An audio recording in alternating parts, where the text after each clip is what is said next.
जम्मू काश्मीरचे माजी राज्यपाल सत्यपाल मलिक यांचं निधन झालंय असं समजतंय। सत्यपाल मलिक यांच्या निधनाची बातमी सध्या समजते।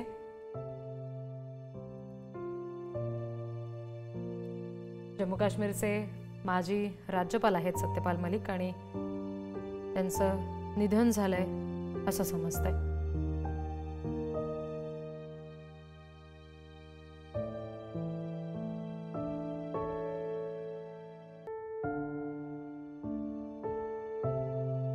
दिल्लीतल्या रुग्णालयामध्ये ते होते, तिथे त्यांना दाखल करण्यात आलं होतं आणि तिथेच सत्यपाल मलिक यांनी अखेरचा श्वास घेतला असं समजतंय।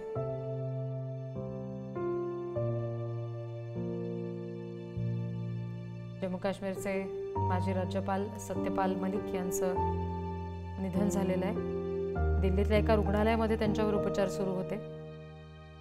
आणखी तपशील घेऊयात, प्रतिनिधी शिवाजी काळे आपल्याशी जोडले गेलेले आहेत। शिवाजी, आपण पाहिलं असेल गेल्या काही दिवसांपासून उपचार सुरू होते आणि या संदर्भामध्ये अनेक वेळा त्यांच्या निधनाच्या देखील बातम्या आल्या होत्या। मात्र आता जर पाहिलं तर त्यांच्याकडनं अधिकृत त्यांच्या हँडलकडनं ही माहिती देण्यात आलेली आहे। त्यांच्यावरती जे RML रुग्णालय आहे दिल्लीतील, तिथं उपचार सुरू होते आणि उपचार सुरू असतानाच त्यांची प्राणज्योत मावळल्याची आपल्याला पाहायला मिळतं। गेल्या काही दिवसापासून ते चर्चेत देखील राहिले होते। त्यांनी या अगोदर आपण पाहिलं असेल की शेतकरी आंदोलनासंदर्भामध्ये भूमिका घेतली होती। त्याचबरोबर आपण जर पाहिलं तर दुसरीकडे ज्या पद्धतीने त्यांनी अलीकडच्या काळामध्ये जम्मू काश्मीरमध्ये जो पुलवामा अटॅक झाला होता त्यावेळेस ते नायब राज्यपाल म्हणून कार्य करत होते आणि त्या भागात त्या संदर्भामध्ये त्यांनी काही वक्तव्य देखील केले होते। त्यांची पूर्ण कारकीर्द जर पाहिली तर उत्तर प्रदेशमधून येत होते। खास करून जो उत्तर प्रदेशमधील जो साखरपट्टा आहे त्या साखरपट्ट्या भागाचं ते प्रतिनिधित्व करायचे। पश्चिम उत्तर प्रदेशमधील बागपत, ज्यामधून चौधरी चरण सिंग हे जे माजी पंतप्रधान होते भारताचे, त्या भागातून यांनी नेतृत्व केलेलं आहे। 1980 ते साधारण 90 पर्यंतच्या दरम्यान, म्हणजे 8व्या दशकाच्या दरम्यान ते जनता दलाकडनं राज्यसभेचे खासदार म्हणून देखील राहिलेले आहेत। त्यानंतर जर पाहिलं तर 90 नंतर त्यांनी जनता दलातर्फे अलीगडमधून लोकसभेचे खासदार VP सिंग सरकारमध्ये संसदीय कामकाज आणि पर्यटन राज्यमंत्री म्हणून देखील काम पाहिलेलं आहे। त्यानंतर त्यांनी 2004ला भारतीय जनता पक्षामध्ये त्यांनी प्रवेश घेतला। मात्र 2004च्या लोकसभा निवडणुकीत त्यांचा अजित सिंग यांनी पराभव केला होता। 2014ला जेव्हा पंतप्रधान नरेंद्र मोदी हे दिल्लीत आले त्यानंतर त्यांना भाजपचं उपाध्यक्ष देखील केलं होतं राष्ट्रीय। आणि त्याच्यानंतर जर आपण पाहिलं असेल तर ऑक्टोबर 2017 पासून ते सुरुवातीला बिहारचे राज्यपाल म्हणून त्यांनी काम केलं। साधारण 1 वर्ष ते बिहारचे राज्यपाल होते। मार्च 2018 ते मे 2018 पर्यंत ते ओडिशाचे अतिरिक्त प्रभारासह राज्यपाल त्यांना केलं होतं। आणि शेवटच्या टप्प्यात जर आपण पाहिलं तर ऑगस्ट 2018ला ऑक्टोबर 2019 पर्यंत ते जम्मू आणि काश्मीरचे राज्यपाल होते। त्याच काळामध्ये त्यांच्याच काळामध्ये कलम 370 जे होतं आणि 35A हे रद्द करण्यात आलं होतं।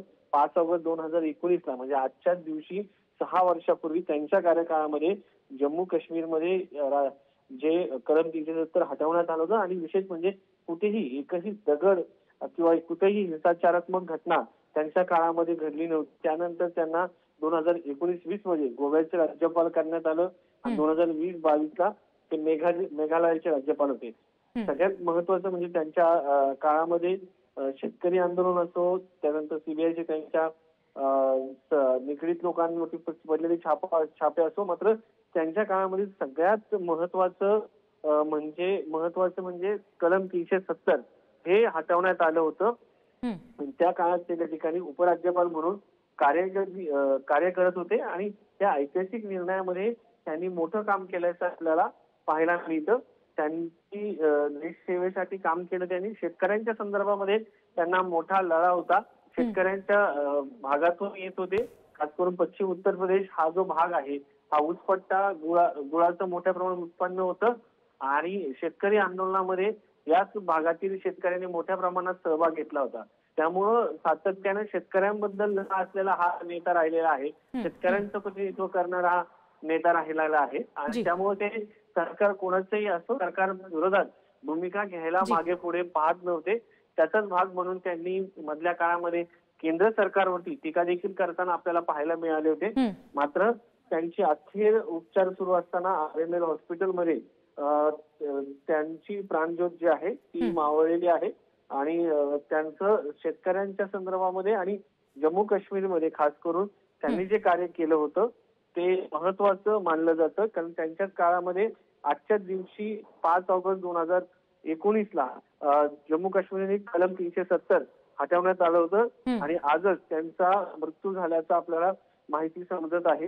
तर ही एक प्रकारे जर आपण पाहिलं तर हे मोठं जे त्यांचं जे कार्य आहे त्या निमित्ताने आपल्याला पाहायला मिळालं. त्यांची प्रकृती गेल्या काही दिवसापासून चिंतेत होती आणि सातत्यानं त्यांना त्यांच्यावर उपचार सुरू होते. कधीही आता अलीकडच्या काळामध्ये त्यांचे काही फोटो देखील आपल्या समोर आले होते आणि त्यामध्ये त्यांच्याच कार्यालयाकडनं सांगण्यात आलं होतं की असं कुठलीही घटना घडलेली नाहीये. एकंदरीत जर पाहिलं तर आज त्यांची जी प्राणज्योत आहे ती मावळल्याचं आपल्याला पाहायला मिळतं.